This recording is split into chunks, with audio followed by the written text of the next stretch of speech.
বলেন ওয়া ইন হাকামতা ফাহকুম বাইনাহুম বিল কিসতি ইন্নাল্লাহা ইউহিব্বুল মুকসিতিন।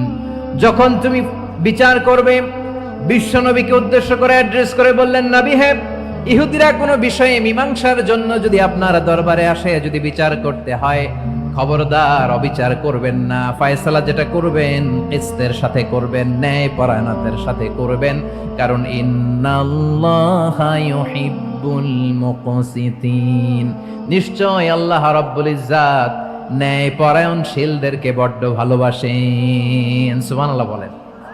ন্যায় পরায়ণ লোকদেরকে আল্লাহ তাআলা বড্ড ভালোবাসেন। অন্য আয়াতে আল্লাহ তাআলা বলছেন, وَنَضَعُ الْمَوَازِينَ الْقِسْطَ لِيَوْمِ الْقِيَامَةِ فَلَا تُظْلَمُ نَفْسٌ شَيْئًا।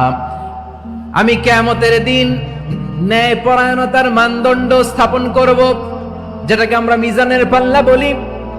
আল্লাহ বলেন, ন্যায় বিচারের মানদণ্ড কিয়ামতের ময়দানে আমি আল্লাহ স্থাপন করব। সেদিন কারো প্রতি বিন্দু পরিমাণ, এক চুল পরিমাণ অবিচার করা হবে না, কোনো অবিচার করা হবে না। সেদিন সুশাসন হবে, সুবিচার হবে, ন্যায় পরায়ণতার সাথে বিচার হবে। আওয়াজ করে পড়েন আল্লাহু আকবার।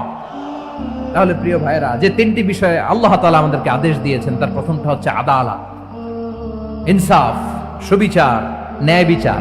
এটা আমরা চাই কি চাই না?